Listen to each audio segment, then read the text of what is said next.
Hello friends, आज का ये वीडियो ईएलएसएस म्यूचुअल फंड के ऊपर है। ELSS mutual fund tax saving का एक बहुत ही बढ़िया ऑप्शन है, क्योंकि यह फंड में इन्वेस्ट करके आप सिर्फ टैक्स ही नहीं बचाते, लेकिन साथ में आपको अच्छा रिटर्न भी मिल जाता है। और यही रीज़न है कि ईएलएसएस म्यूचुअल फंड बहुत ज़्यादा पॉपुलर होते जा रहे हैं। ईएलएसएस म्यूचुअल फंड के रिलेटेड लोगों के माइंड में कुछ क्वेश्चंस रहते हैं, जैसे कि ईएलएसएस म्यूचुअल फंड में एक्सपेक्टेड कितना रिटर्न मिलता है, म्यूचुअल फंड में एसआईपी करना सही है या फिर लमसम करना सही है। ईएलएसएस म्यूचुअल फंड में 3 साल का लॉक इन पीरियड रहता है, तो अगर हम एसआईपी करते हैं तो उस केस में लॉक इन पीरियड कैसे काउंट होता है। एंड लास्ट में सबसे इंपॉर्टेंट पॉइंट है कि ईएलएसएस म्यूचुअल फंड को सिलेक्ट कैसे करना है। तो इस सारे क्वेश्चंस का आपको इस वीडियो में डिटेल में आंसर मिलेगा, और साथ में ही मैं आपको 5 बेस्ट ईएलएसएस म्यूचुअल फंड का रिव्यू करके भी दिखाऊंगा, जिससे आपको आइडिया लगेगा कि कैसे म्यूचुअल फंड को सिलेक्ट करना है।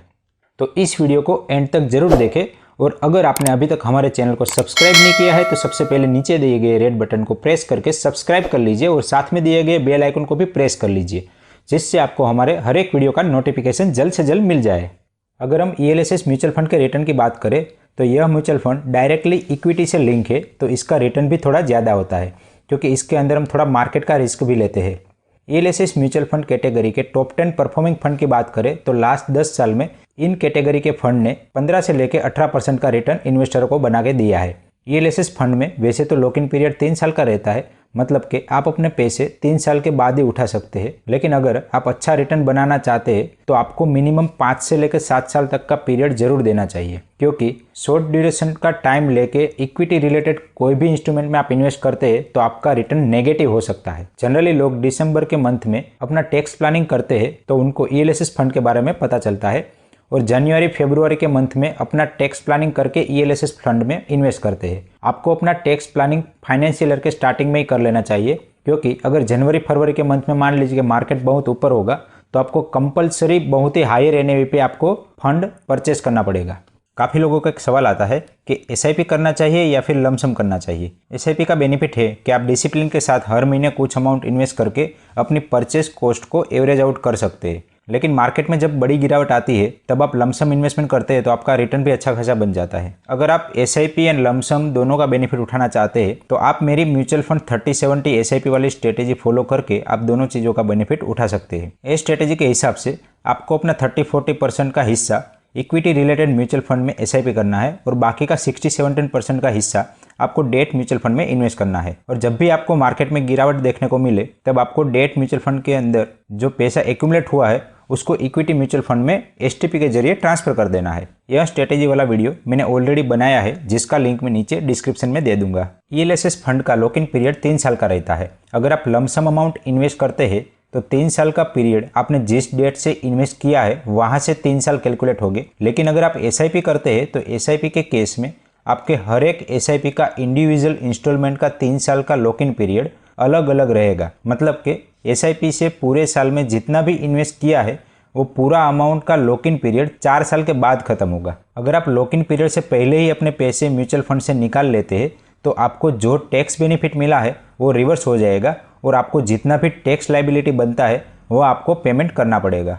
चलिए अब हम ईएलएसएस फंड का return, investment risk, lock in period, tax on return, ये सारी चीज दूसरे टैक्सिंग ऑप्शन के साथ कंपैरिजन करके देखते हैं, जिससे आपको आइडिया आएगा कि ईएलएसएस म्यूचुअल फंड दूसरे टैक्सिंग ऑप्शन से बेटर है या नहीं। ईएलएसएस फंड का रिटर्न 12% से लेके 15% तक का होता है, जो टैक्स सेविंग एफडी और पीपीएफ के कंपेयर में ज्यादा होता है, क्योंकि यहाँ पर इक्विटी एक्सपोजर है और एक रिस्की इन्वेस्टमेंट होने की वजह से एफडी और पीपीएफ के कंपेयर में रिस्क भी ज़्यादा रहता है। अगर हम एनपीएस की बात करें तो रिटर्न 7% से लेके 13% तक का है, क्योंकि एनपीएस के अंदर आप कितना इक्विटी एक्सपोजर रखना चाहते हैं वो सिलेक्ट कर सकते हैं, और इक्विटी एलोकेशन के हिसाब से आपका रिटर्न भी रेंज में वेरी करेगा। ईएलएसएस फंड में लॉक इन पीरियड 3 साल का है, जबकि एफडी में 5 साल का लॉक इन पीरियड रहता है, और पीपीएफ के अंदर 15 साल का लॉक इन पीरियड होता है। अगर हम एनपीएस में देखें तो आपके पैसे आप रिटायरमेंट के बाद ही विड्रॉ कर सकते हैं, और सभी टैक्सिंग ऑप्शन में ईएलएसएस म्यूचुअल फंड का लॉक इन पीरियड सबसे कम है। अगर हम इन्वेस्टमेंट पे मिलने वाले रिटर्न पर लगने वाले टैक्स की बात करें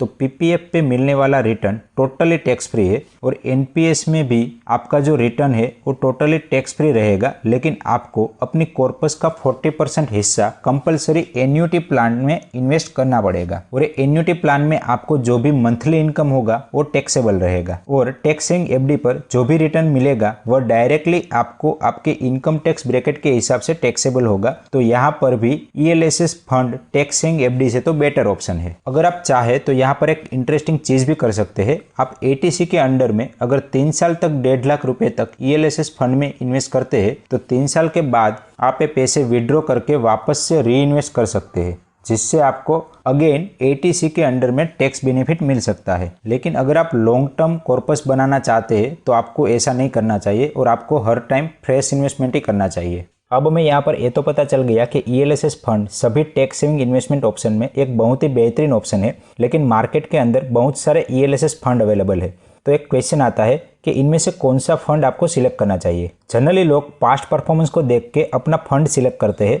अब पास्ट परफॉर्मेंस को देखना कोई बुरी बात नहीं है, लेकिन सिर्फ पास्ट परफॉर्मेंस को देख के आप अपने फ्यूचर पे मिलने वाले रिटर्न का अंदाजा नहीं लगा सकते। म्यूचुअल फंड सिलेक्ट करने के लिए 4 पैरामीटर है। पहला है फंड मैनेजर, दूसरा है एसेट एलोकेशन, तीसरा है कंसिस्टेंसी ऑफ परफॉर्मेंस, चौथा है स्टैंडर्ड डेविएशन और बीटा रेशियो।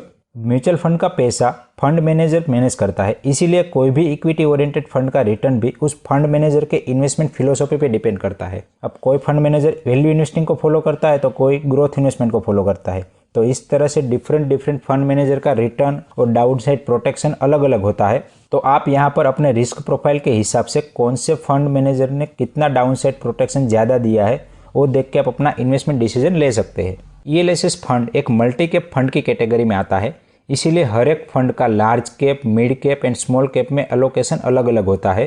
तो आप अपने रिस्क प्रोफाइल के हिसाब से सही एसेट एलोकेशन वाला फंड चूज कर सकते हैं। इसके अलावा आप फंड की कंसिस्टेंसी परफॉर्मेंस चेक करके भी फंड सिलेक्ट कर सकते हैं। अब कोई भी फंड का कंसिस्टेंसी चेक करने के लिए आपको वो फंड का 1 साल, 3 साल, 5 साल और 10 साल का रिटर्न कैटेगरी एवरेज के साथ कंपेयर करना चाहिए और देखना चाहिए कि वो कैटेगरी एवरेज को बीट कर रहा है कि नहीं कर रहा है। म्यूचुअल फंड का डाउनसाइड प्रोटेक्शन चेक करने के लिए आप स्टैंडर्ड डेविएशन या फिर बीटा रेशियो चेक कर सकते हैं। अब सवाल यह आता है कि चारों पैरामीटर हम कहाँ पे चेक करें। तो आइए हम चलते हैं मनी कंट्रोल की वेबसाइट पे, जहां मैं आपको 5 ईएलएसएस फंड का रिव्यू करके दिखाऊंगा, जिससे आपको फंड सिलेक्शन का आइडिया आएगा। सबसे पहले मनी कंट्रोल की वेबसाइट खोल के आप म्यूचुअल फंड वाले सेक्शन में चले जाइए। वहाँ पे आपको इस तरह से म्यूचुअल फंड के सब सेक्शन दिखेंगे। वहाँ पे आप लार्ज कैप पे क्लिक कर लीजिए तो आपको यहाँ पे डिफरेंट म्यूचुअल फंड की कैटेगरी दिखेगी। आप यहाँ पे ईएलएसएस पे क्लिक करिए तो आपको यहाँ पे सारे ईएलएसएस फंड का डिटेल रिव्यू मिल जाएगा और आप यहाँ पे एक दूसरे के साथ कंपेयर करके भी देख सकते हैं। मैं यहाँ पे axis long term equity fund का डिटेल में आपको दिखाऊंगा कि किस तरह से हमें एनालिसिस करना है। तो ये जो फंड है वो डायरेक्ट प्लान है एंड ग्रोथ प्लान है, तो आपको डायरेक्ट प्लान ही सिलेक्ट करना है और हो सके तो ग्रोथ प्लान ही सिलेक्ट करना है। डिविडेंड वाला ऑप्शन को आपको हो सके तो सिलेक्ट नहीं करना है। आपको यहाँ पे पास्ट परफॉर्मेंस के ग्राफ्स दिखेंगे। तो स्कीम वर्सेस कैटेगरी एवरेज ने कितना रिटर्न दिया है उसका ग्राफ है। तो आप यहाँ पे कोई भी फंड का कैटेगरी एवरेज के साथ कंपैरिजन करके देख सकते हैं। तो ये फंड जब से चालू हुआ तब से लेके आज तक बहुत ही अच्छी तरह से कैटेगरी एवरेज को बीट किया है। ये फंड ने 300% का रिटर्न दिया है, जबकि कैटेगरी एवरेज ने ओनली 100% का ही रिटर्न दिया है। यहाँ पर आप नीचे आ जाएंगे तो आपको 1 साल, 2 साल, 3 साल, 5 साल में इस फंड ने कैटेगरी एवरेज को किस तरह से बीट किया है उसका पूरा डिटेल मिल जाएगा। तो ये चीज़ से आप कंसिस्टेंसी ऑफ परफॉर्मेंस चेक कर सकते हैं। तो आप यहाँ पे देख सकते हैं कि जो कैटेगरी एवरेज है उससे ये वाले फंड ने बहुत ज़्यादा रिटर्न बना के इन्वेस्टर को दिया है। तो ये फंड का कंसिस्टेंसी भी अच्छा है। ये सारे जो रिटर्न है वो 27 नवंबर जब मैं रिकॉर्डिंग कर रहा हूँ तब के है। थोड़ा और नीचे आएंगे तो आपको यहाँ पे लार्ज कैप, मिड कैप और स्मॉल कैप में कितना एसेट एलोकेशन है उसका भी डिटेल मिल जाएगा और साथ में आप पूरा पोर्टफोलियो यहाँ पे चेक कर सकते हैं कि कौन सी कंपनी में सबसे ज़्यादा होल्डिंग है। ये टॉप 10 स्टॉक दिखा रहे हैं। अब डिटेल में पोर्टफोलियो चेक करना चाहे तो यहाँ पे डिटेल पोर्टफोलियो एनालिसिस करके क्लिक करिए तो पूरा डिटेल पोर्टफोलियो आपको मिल जाएगा। अब मैं यहाँ पे एनालिसिस पे क्लिक करूंगा। आपको यहाँ पे standard deviation, beta ratio and Sharpe ratio, ये तीनों रेशियो मिल जाएंगे। स्टैंडर्ड डेविएशन दिखाता है कि मार्केट की वोलेटिलिटी के कंपेयर में ये वाले फंड की वोलेटिलिटी कितनी रही है। तो आप यहाँ पे देख सकते हैं कि ये वाले फंड की वोलेटिलिटी थोड़ी ज़्यादा रही है। बीटा रेशियो भी वन टाइप ऑफ वोलेटिलिटी दिखाता है, तो बीटा रेशियो से भी आप अंदाजा लगा सकते हैं कि ये वाला फंड थोड़ा सा मार्केट कैटेगरी एवरेज से थोड़ा सा ज्यादा वोलेटाइल रहा है। नेक्स्ट है शार्प रेशियो। शार्प रेशियो दिखाता है कि ये वाले फंड ने रिटर्न कमाने के लिए कितना रिस्क लिया। आप यहाँ पे देख सकते हैं कि ये वाले फंड ने कैटेगरी एवरेज के कंपेयर में कम रिस्क लेके ज्यादा रिटर्न बना के दिया है। नेक्स्ट है स्कीम डिटेल। स्कीम डिटेल में आपको फंड मैनेजर और कब ये फंड चालू हुआ वो सारी डिटेल मिल जाएगी। तो यहाँ पे इसका फंड मैनेजर जिनेश गोपानी है। जिनेश गोपानी पे आप क्लिक करेंगे तो कौन कौन से फंड वो मैनेज कर रहे हैं उसका पूरा डिटेल मिल जाएगा। और आप गूगल पे जाके Jinesh Gopani investment style search मारिए तो आपको काफी सारे आर्टिकल्स मिल जाएंगे, जिससे आपको आइडिया लगेगा कि इसकी मैनेजमेंट स्टाइल एक्चुअल में क्या है। इसके अलावा आपको ईटी मनी की वेबसाइट पे भी बहुत अच्छे से रिसर्च रिपोर्ट मिल जाएगा, वहां पे जाके भी आप ये सारी चीज चेक कर सकते हैं। यहाँ पे भी मैंने axis long term equity fund का ही देखा है। आप देख सकते हैं कि यहाँ पे एसआईपी कंपैरिजन में कितना रिटर्न बना के दिया है वो देख सकते हैं। और यहाँ पे आप वन टाइम लमसम अगर इन्वेस्टमेंट करते हैं, मतलब यहाँ पे लमसम इन्वेस्टमेंट किया, उसकी कंपैरिजन में कैटेगरी एवरेज और फंड ने कितना रिटर्न बना के दिया उसका भी आपको एक अंदाजा लग जाएगा। बाकी सारी चीज यहाँ पे दी है, exit load, AUM, lock in period, last कितने साल में इतने पैसे डबल करके दिए वो वाला चीज। फंड का एनालिसिस दिया है कि रिटर्न का परफॉर्मेंस कैसा है, फंड कंसिस्टेंसी जनरेटिंग रिटर्न कितना है, funds capability to generate risk adjustment return कितना है, डाउन साइड प्रोटेक्शन कितना है, funds ability to protect losses during market downside कितना है, funds immunity to excessive fluctuation in return कितना है। यहाँ पे आप फंड ने कैटेगरी एवरेज, बैंक एफडी और गोल्ड के कंपेयर में कैसा परफॉर्म किया है वो भी आपको मिल जाएगा। सबसे इंपॉर्टेंट चीज है कि यहाँ पे हर तरह का एसेट अलोकेशन आपको देखने को मिल जाएगा। स्टॉक होल्डिंग कौन सा है, लार्ज कैप मिड कैप के हिसाब से कौन सा किसमें अलोकेशन है, सेक्टर के हिसाब से कितना किसमें अलोकेशन है। आइए अब हम 5 बेस्ट म्यूचुअल फंड का रिव्यू देखते हैं कि किस तरह से आप अपना रिपोर्ट बना सकते हैं और कंपैरिजन करके देख सकते हैं कौन सा म्यूचुअल फंड आपके लिए सबसे सही है। सबसे पहला फंड है axis long term equity fund, जिसका मैंने आपको ऑलरेडी मनी कंट्रोल की वेबसाइट पे दिखाया था कि कितना रिटर्न था और कौन से फंड मैनेजर इसको मैनेज कर रहे थे। इसका एसेट अलोकेशन कुछ इस तरह से, लार्ज कैप में 69% अलोकेशन है और बाकी small cap, mid cap and other में बहुत ही कम अलोकेशन है। मतलब कि ये वाला fund large cap oriented fund है। नेक्स्ट फंड है Mirae asset tax saver fund direct plan growth. ये फंड के फंड मैनेजर है नीलेश सुराना और ये फंड रिसेंटली 2015 में लॉन्च हुआ था। इसका एयूएम 4000 करोड़ है और इसका रिटर्न बहुत ही अट्रैक्टिव है। आप देख सकते हैं कि जब से चालू हुआ तब से लेके 18% से रेट से रिटर्न बना के दिया है। ये फंड भी लार्ज कैप ओरिएंटेड फंड है। इसका लार्ज कैप में अलोकेशन 60% है और मिड कैप में भी थोड़ा सा ज्यादा अलोकेशन है विद कंपेयर टू एक्सिस, और बाकी स्मॉल कैप एंड अदर में थोड़ा कम अलोकेशन है। नेक्स्ट फंड है Aditya Birla sun life tax relief 96 direct plan growth. ये फंड के फंड मैनेजर है अजय गर्ग और इसका टोटल एसेट अंडर मैनेजमेंट है 11,000 करोड़। ये फंड का सिंस इंसेप्शन तो रिटर्न बहुत ही ज्यादा अच्छा है, लेकिन अगर आप 3 साल का रिटर्न देखें तो थोड़ा सा कम दिखेगा, क्योंकि ये वाला जो फंड है वो थोड़ा मिड कैप ओरिएंटेड फंड है। मिड कैप में इसका सबसे ज्यादा अलोकेशन है, तो इसीलिए मिड कैप फंड ने जब लो परफॉर्म किया तब ये वाले फंड का रिटर्न भी आप देख सकते हैं कि बहुत ही कम रहा था। तो ये वाली चीज आप अपने रिस्क प्रोफाइल के हिसाब से देख के आप यहाँ पे फंड सिलेक्ट कर सकते हैं। नेक्स्ट फंड है Canara Robeco equity tax saver direct plan growth. ये वाला जो फंड है वो बहुत ही पुराना फंड है, लेकिन आप यहाँ पे इसकी स्टार्ट डेट देखेंगे तो 2013 दिखा रहा है, क्योंकि जो डायरेक्ट प्लान चालू हुआ था वो 2013 में चालू हुआ था, लेकिन इसका जो रेगुलर प्लान है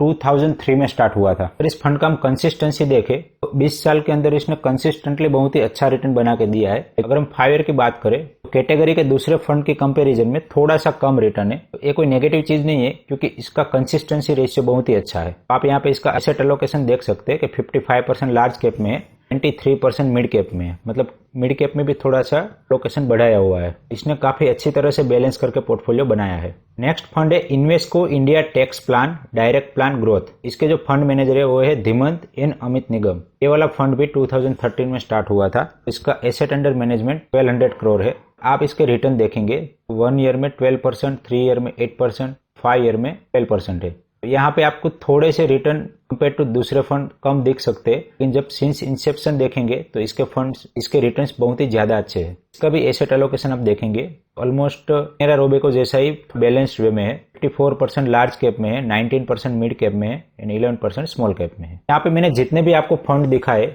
सिर्फ आपके एजुकेशनल पर्पज के लिए दिखाए, मेरा डायरेक्टली कोई आपको रिकमेंडेशन नहीं है। आप पहले अपना अच्छे से रिसर्च कर लीजिए और आप अपने इन्वेस्टमेंट एडवाइजर की सलाह भी ले सकते हैं, उसके बाद ही आप अपना फंड सिलेक्ट करिए। आशा करता हूँ कि नेक्स्ट टाइम जब भी आप अपना टैक्स सेविंग प्लान बनाए तो ELSS म्यूचुअल फंड का ए ऑप्शन कंसीडर करेंगे और आपको यह ELSS फंड चूज करने में आसानी होगी। फिर भी कोई डाउट या क्वेश्चन है तो नीचे कमेंट करके बताइए, मैं आपके हर एक क्वेश्चन का आंसर देने की कोशिश करूंगा। आप ये वीडियो अपने दूसरे फैमिली मेंबर एंड फ्रेंड्स को व्हाट्सएप ग्रुप में शेयर करें, जिससे सभी को ELSS mutual fund tax saving option के बारे में पता लगे। और लास्ट में वीडियो को लाइक करना ना भूलें। वीडियो को एंड तक देखने के लिए आप सभी का दिल से धन्यवाद।